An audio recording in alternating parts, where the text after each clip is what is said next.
बड़ी खबर का रुख करेंगे। चारधाम यात्रा के दौरान रहेगी प्रवास की व्यवस्था। केदारनाथ में 15,000 श्रद्धालु कर सकेंगे रात्रि प्रवास।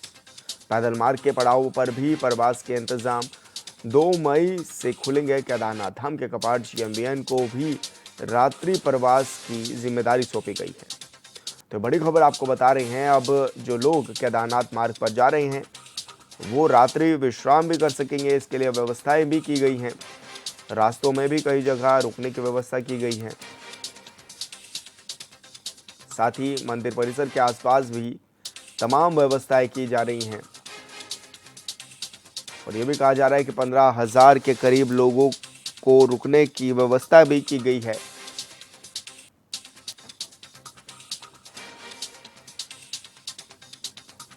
और संवाददाता योगेश आर्या हमारे साथ लाइव जुड़ गए हैं। योगेश, क्या कुछ जानकारी भी मिल पा रही है, किस तरह से व्यवस्थाएं की जा रही हैं ताकि यात्री पहुंचे तो उनको परेशानियों का सामना ना करना पड़े?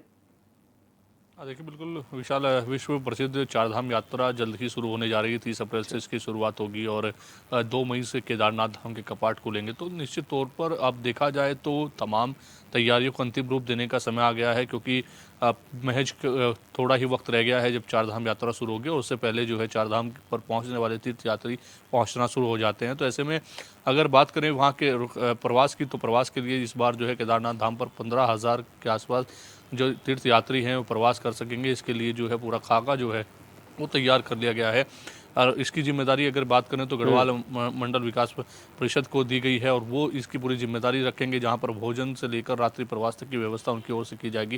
देखिए, हाल ही में देखा जाए तो पूर्ण निर्माण के तहत वहाँ पर काफ़ी निर्माण किया जा रहा था, वहाँ पर कभी भवन तैयार किए गए, उसमें उसका लाभ जो है वो कहीं ना कहीं तीर्थयात्रियों को मिलता नजर आएगा और साथ ही साथ अन्य यात्रियों के लिए टेंट की व्यवस्था भी वहाँ पर रहेगी। तो निश्चित तौर पर जो वहाँ पर तीर्थ यात्री पहुंचेंगे वो इसका लाभ ले पाएंगे और उसकी सारी व्यवस्था जो है वो गढ़वाल मंडल विकास परिषद देखेंगे और उसके अधिकारी जो है वहाँ पर तमाम व्यवस्था में जुट गए हैं।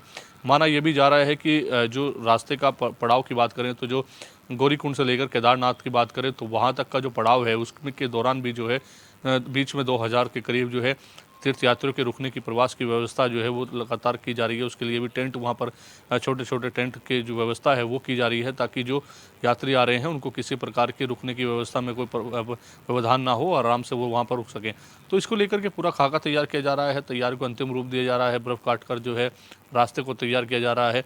तो तमाम तैयारियां जो है वो लगातार जो है केदारनाथ धाम तक की जा रही हैं और चारों धामों पर जो है व्यवस्थाओं को अंतिम रूप देने के लिए 18 प्रमुख विभागों को लगाया गया है। वो लगातार इसकी समीक्षा जो है मुख्यमंत्री पुष्कर सिंह धामी कर रहे हैं। तमाम जो 18 विभाग हैं वो लगातार इसकी तैयारियां करते हुए शासन को रिपोर्ट भेज रहे हैं कि आज के दिन कितनी व्यवस्थाएं जो हैं दुरुस्त की गई हैं। तो निश्चित तौर पर अब जो है अंतिम समय है और ऐसे में जो है तैयारियों को अंतिम रूप देना है, क्योंकि बड़ी संख्या में लगातार रजिस्ट्रेशन देखने को मिल रहे हैं। करीब 9-10 लाख के आसपास ये आंकड़ा जो है पहुंच गया है। तो ऐसे में जो विभाग हैं उनको चाहिए कि वो अब तमाम व्यवस्थाओं को अंतिम रूप देकर के वहाँ के स्थलीय निरीक्षण कर ये व्यवस्था को अंतिम रूप देने के बाद ये तय कर लें कि आखिरकार जो व्यवस्थाओं में थोड़ी बहुत ही खामियां हैं उनको कैसे दूर किया जाए। उसके बाद क्योंकि यात्रा शुरू होनी है, तीर्थ यात्री आने शुरू हो जाएंगे, तो पहले से तमाम जो खाका है वो तैयार हो जाए और उसका जो स्थलीय निरीक्षण है वो भी हो जाए। जी, तो ऐसे में क्या माना जाए योगेश, क्योंकि इंतजाम तो लगातार किए जा रहे हैं और रजिस्ट्रेशन का आंकड़ा जो है वो भी लगातार बढ़ता जा रहा है।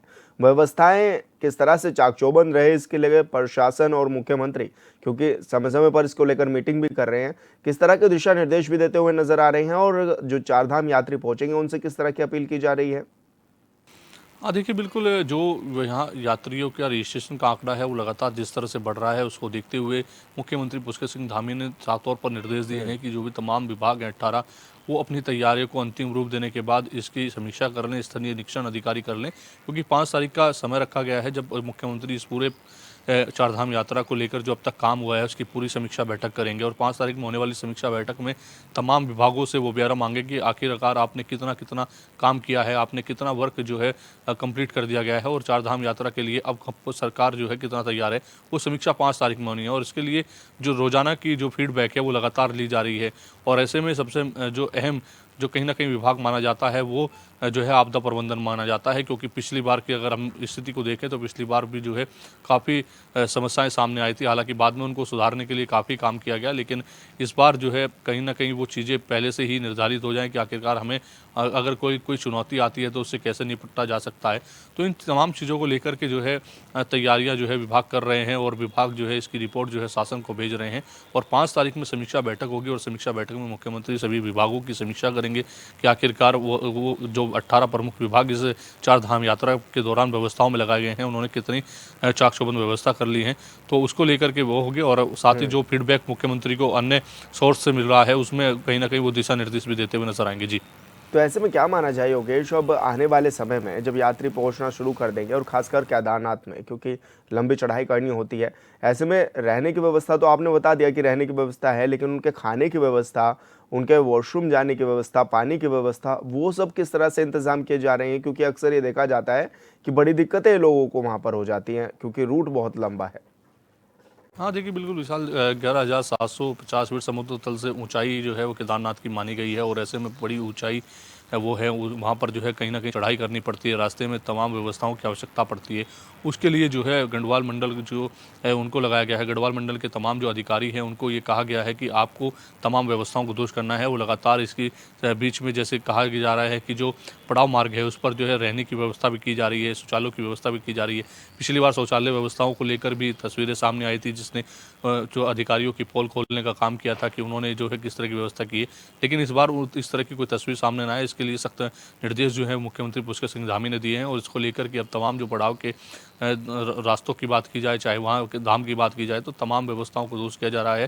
क्योंकि पहले से आने वाले यात्रियों को रुकने की व्यवस्था की बात हो, चाहे शौचालयों की व्यवस्था की बात हो, चाहे स्नान घर की बात हो, तो ये तमाम जो चीज़ें हैं, ये ज़रूरत की चीज़ें हैं, ये पहले से चाहिएंगी और ये रोज़ाना की वस्तुओं में शामिल होती हैं। तो ऐसे में ये चीज़ें ज़रूर चाहिएंगी। इसके लिए लगातार जो है निर्देशित किया जा रहा है, और ऐसे में जो गढ़वाल मंडल परिषद के अधिकारी हैं उनको साफ तौर पर कहा गया है, वहाँ के डीएम को इस सख्त निर्देश दिए गए हैं कि अगर कोई भी इन व्यवस्थाओं में खामियां नजर आएंगी तो आपके ऊपर कार्रवाई की जाएगी। यानी कि कार्रवाई के लिए सीधे तौर पर कहा गया है कि अगर व्यवस्थाओं में चूक मिली तो अधिकारियों को बख्शा नहीं जाएगा।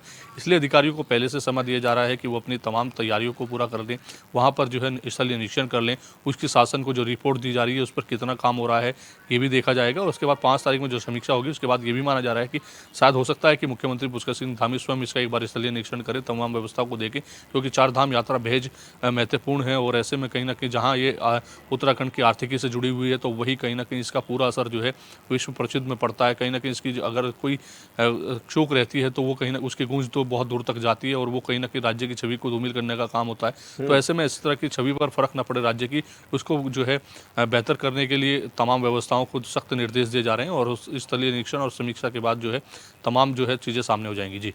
लेकिन योगेश, ऐसे में क्या माना जाए, क्योंकि बड़ा फर्जीवाड़ा भी कई बार देखने को मिलता है कि जब यात्री पहुंचते हैं तो उनको ठग लिया जाता है।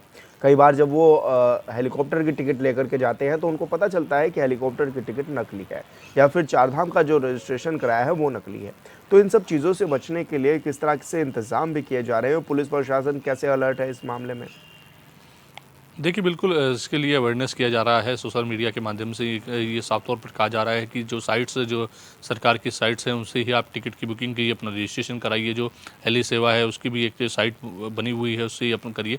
लेकिन अनुमान देखा गया है कि जो साइबर ठग होते हैं वो उस दौरान जो है कहीं ऐसी मिली जुली जो है साइट्स के नाम रखकर जो है इस तरह की साइट बना लेते हैं। उसमें कहीं ना कहीं वो टिकटों की बुकिंग दिखाते हैं, चार धाम यात्रा के रजिस्ट्रेशन दिखाने लगते हैं, और उसके बाद जब वहाँ पहुँचते हैं तो जानकारी होती है कि ऐसा कुछ हुआ ही नहीं है, ये मात्र एक ठगी का शिकार हुए हैं।